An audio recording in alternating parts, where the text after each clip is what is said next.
Hey folks, this is Darren Lipomi. I am a professor and chair of the Department of Chemical Engineering at University of Rochester. Prior to that, I was for 12 years at UC San Diego and most recently as Associate Dean for Students at UC San Diego. And in that role, I had a lot of conversations with students and PIs and deans and chairs as to what to do if a student, a graduate student, or sometimes postdoc wants to change research advisors. So how do you know, and what resources might be available for you to avail yourself of if you're in the position where you need to change labs? And the first thing that I want to say is kind of like the medical disclaimer, is that if things are really bad, like you are in an abusive situation and the abuse, it could come from the advisor, it could come from someone in the program. Often it comes from someone in the lab that you're in. You need to seek help immediately. So good people to talk to are your graduate program coordinator. Sometimes it could be your department chair, but oftentimes as a student you will feel kind of the asymmetry in the power relationship, and you may feel that you can't approach another faculty member or even sometimes the graduate affairs coordinator because you feel like they may tell the PI, or maybe if you speak up about someone else in your lab, that they may find out and then try to make your life even more difficult. And so in those cases, I think the people that you can talk to are those who are identified by your lab mates. So grad students talk, right? And they talk to each other about who the sympathetic ears are in the school, in the campus, in the department. Sometimes that's the associate dean for students. I like to think that I played that role at UC San Diego when I was there. And I kind of I guess, had a reputation, such as it was, for being a kind ear, someone that people wanted to talk to. But there were people like that who really care about the student experience and professional flourishing on every campus. If the type of abuse or harassment borders on or is at the center, or the center of the harassment has to do with a protected characteristic. So this is race, sex, gender, religion, disability, then that needs to be reported to the Title IX office, that an investigation can take place. And it is very likely that you will not be comfortable taking this to your Title IX office.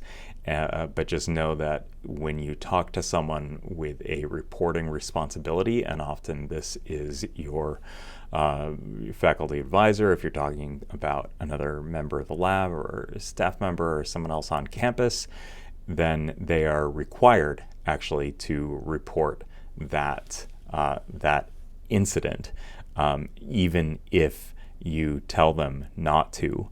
So if you if you are sure that you don't want this information to be told, then you shouldn't tell them. But at the same time, action does need to be taken, because it's not acceptable to be the subject of harassment, and people need to be held accountable. And there's really no way unless you come forward. And most universities and workplaces, well, all universities and workplaces have whistleblower protection in place, so that if there's any sort of retaliation on the part of the accused, they will get in like extra trouble.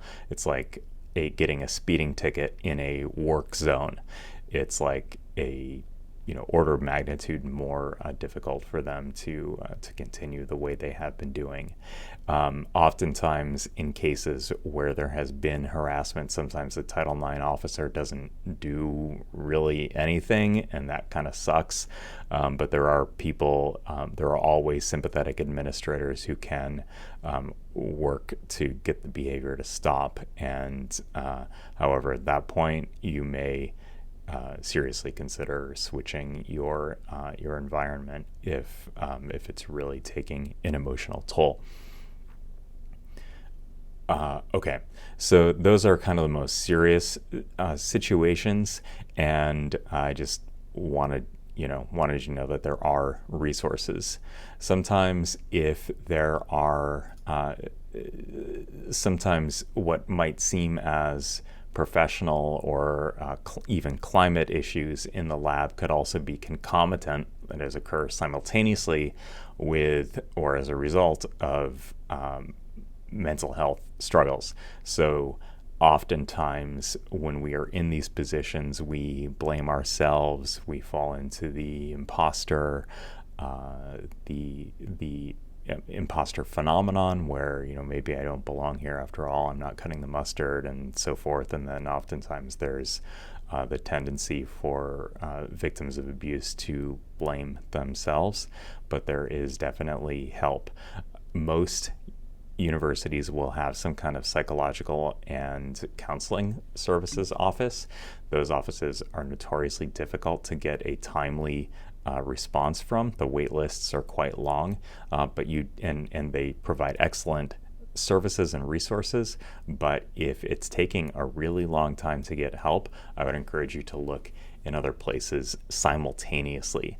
And the best, I think, most untapped resource for you would be your primary care doctor, because once you've established care, it's actually quite easy to get an appointment with your primary care doctor, and they are actually qualified to do, some kind of light psychiatric treatments, and they can also refer you to a counselor. If you're in a university health system, they often have counselor and training programs, and those are usually often free, and your insurance just covers it, or there's no billing whatsoever because they're in training, but they're often really good. And they can also get you, a referral to a psychiatrist. So don't feel like you need to solve all your problems yourself, because we're really not equipped to deal with these issues by ourselves, unless we're like some omniscient, self-omniscient type of superhuman, and I don't really think there are very many of those people. So please seek help. Okay, those are the really bad situations, but there are other situations where it's a little bit more of a kind of maybe not quite as maybe existential, but you're just not in the right place. And there are a few different places where a few different circumstances where you feel like you are not in the right place and you want to switch advisors. For example, if you don't find the work as interesting as you expected, consider switching labs. Okay, so sometimes this can arise for a number of different reasons. When I started grad school, I had done my undergrad studies in organic synthetic chemistry, and then when I arrived at grad school, I had kind of worked in my undergrad lab for like 70 hours a week over the summer. I wouldn't recommend it, but I had a random roommate who played Counter-Strike all night, and he was really loud, and so I moved all my stuff, almost everything except my bed, to my lab, and so I just spent all my time there. I did get another first author paper out of my work from undergrad that summer after I graduated, but it really kind of, for the medium term, soured my relationship with my chosen field. Then when I got to grad school, I rotated in the lab that I intended on joining, and I really found that I was totally burned out of that lab's research. And it was on asymmetric catalysis, so making chiral handed, molecules using organic catalysts for kind of pharmaceutical type applications. And I decided I didn't want to do that anymore. And that kind of led to an existential crisis. And I didn't really switch labs, but I had kind of committed to that lab before even arriving on campus. But because we had a mandatory rotation system, I actually ended up joining another lab. And that lab, I think some of you who have followed my podcasts for a while know that it was George Whiteside's lab. George Whiteside's is a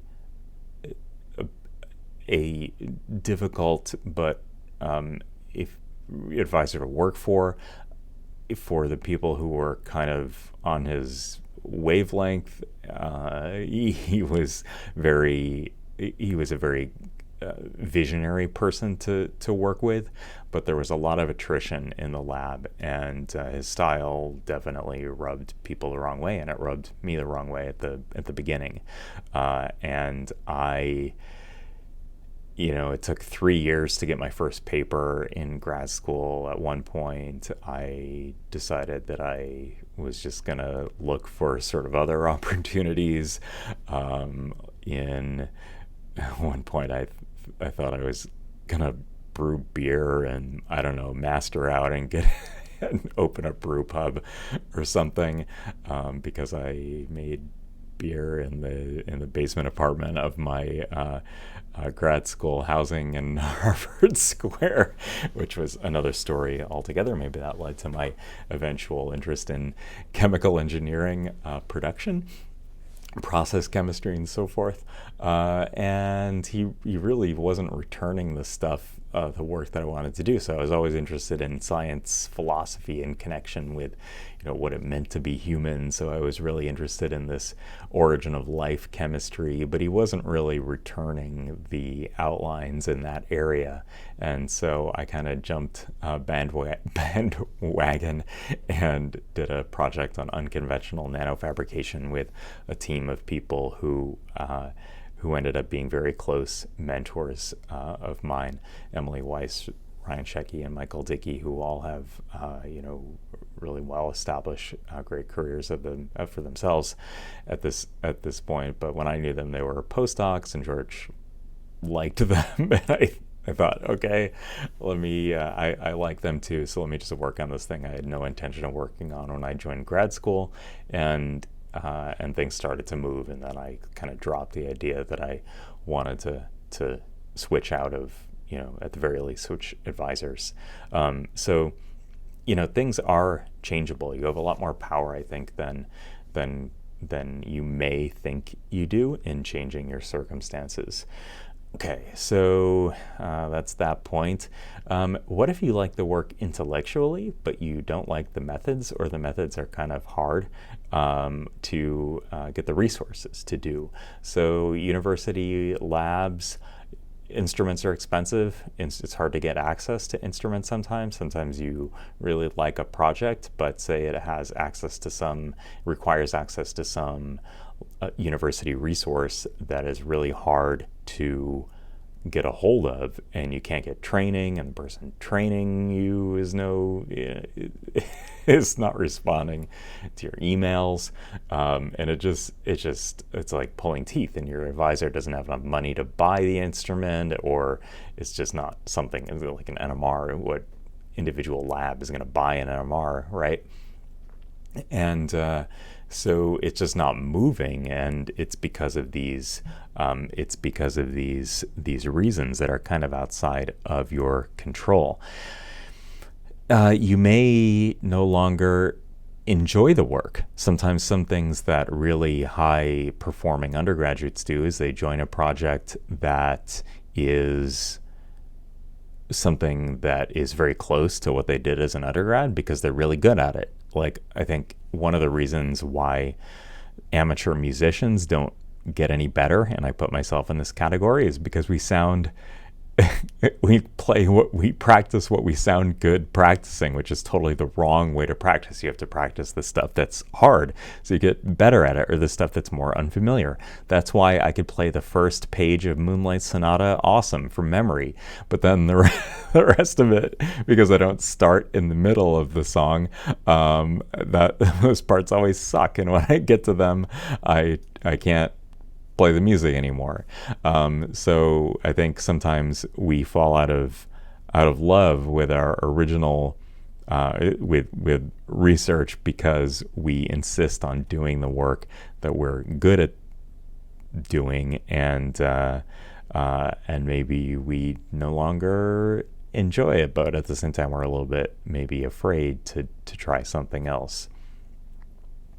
Sometimes you, to turn up the heat a little bit, you have scientific disagreements with your PI that you feel may be insurmountable.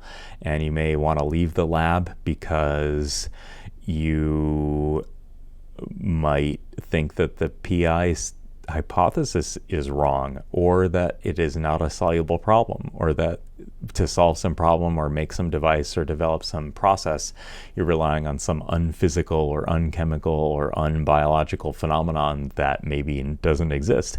Like, nature is not always very straightforward about revealing its secrets to the techniques of science. And sometimes the data are really noisy, and sometimes the environment you're in is not conducive to doing really careful research. Like, labs are dirty, and sometimes the temperature is not the same from day to day, and there are sometimes your chemicals from suppliers are not always pure, and there's no straightforward way to purify them. So and it's also very difficult to have these conversations with your advisor, because we have this, what you may have heard of as the sunk cost fallacy, where you throw good time after bad, when the most productive thing to do is often to drop the project and cut your losses. But we're very averse to having these tough decisions with your faculty advisor, but oftentimes that's what's needed. And sometimes I've counseled many students who think that the PI just insists that the project be done this one way, and the student doesn't want to feel like a failure by bringing up to the PI that this approach isn't working, and they may feel like they failed to do it. But maybe the PI is just going to say, okay, well, I don't want you to bang your head against a wall. Let's find a new way to do this. Or maybe even let's find another project, hopefully one where you already have some equity from the work that you've done. All right, so how do you change advisors if one of these things is happening? And I realize I didn't talk about the in-group bullying kind of thing. Like, if there's a lab member, a colleague, a lab mate who's really like creates a bad climate or like harasses you, I think that all goes under my Title IX discussion at the beginning of this talk, this kind of audio essay here. But it's that's something that is also a thing, and that's something that needs to be addressed through the proper channels. And if it's not your PI, then it's the grad coordinator, the department chair, or the associate dean for students in your school or college. Okay, how do you get a new advisor? Well, if it's early on, you're in a good situation, especially if you are in a program that does rotations in its first year, because then asking for another rotation is usually not out of the realm of possibility. A lot of times students are supported by teaching or department fellowships in their first year before the PI takes over funding, and you can definitely use that to your advantage. That's when you have the most leverage, and you can separate yourself from a non-ideal situation pretty early on with very few costs. One time when I was applying for applying for faculty positions, and I got 7 interviews and 1 offer, but the 6 rejections happened one after the other, and I didn't get the offer until the last decision came out. And so I was so pathetic. I was in my apartment, and I just got the 6th out of the 6th rejection in a row, and I was like, had my head in my hands, and I was like crying, listening to I Dreamed a Dream from the Les Mis soundtrack, and feeling bad for myself and everything. And I emailed my PhD advisor, George Whitesides, who exhibited some humanity there, and he said that if you have to apply next year, your applications are going to be better. And the key part that I want to share with you all is, he said, in the grand scheme of a career, 1 year is not going to make a damn bit of difference. And I would say that in a PhD program, you're better off having a 7-year experience where maybe you burned the first 2, even 3 or 4 years doing stuff that you didn't resonate with, or that you're kind of too late to the realization that you needed to change your situation. That's actually a lot better outcome than 4 or 5 years where you just kind of trudge along. You're not happy with the research portfolio that you developed. You're not happy with the relationships that you developed. And so it's a lot better to get, to squeeze all the juice out of this situation by having a really flourishing experience. And part of that has to do with figuring out how to change course while you're already on it. Okay, so if it is early on and you're still maybe under third-party funding, like TA-ships or the department funding, you can still possibly get a good recommendation from your PI, because they don't want to work with somebody who really doesn't want to work on what they're working on. And so they can kind of recommend you to another lab and even get in touch with that person directly. Bridge funding. Bridge funding exists in many programs, so it definitely does at University of Rochester. Actually, we're really, really generous with bridge funding. Go U of R. And UC San Diego had some bridge funding available as well from either the department, especially rich departments that have a lot of master's money. So usually these are electrical and computer engineering and computer science departments that have a lot of fungible money from master's programs that they can spend on bridge student support. Next level to go is your Division of Graduate Education.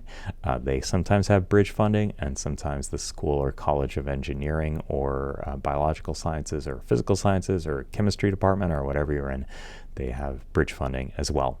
Okay.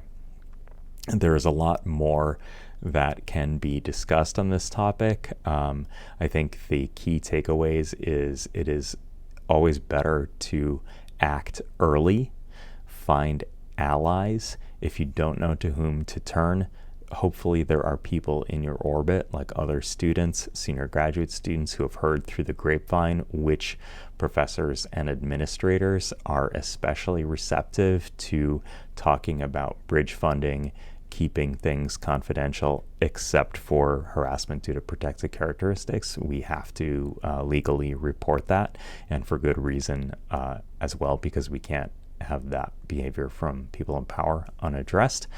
And the other thing I would say is that for serious mental health crises, which could be concomitant with a poor experience in a graduate program, don't be satisfied with a 3-month wait period to meet with your counseling and psychological services provider on campus. Seek out your primary care physician as soon as possible, and it is always better to get that type of situation resolved, or at least on a way to being treated as soon as possible. And feel free to ask questions in the comments. My goal is to be a resource here. So take care, good luck, and remember, grad school shouldn't suck. It should actually be fun.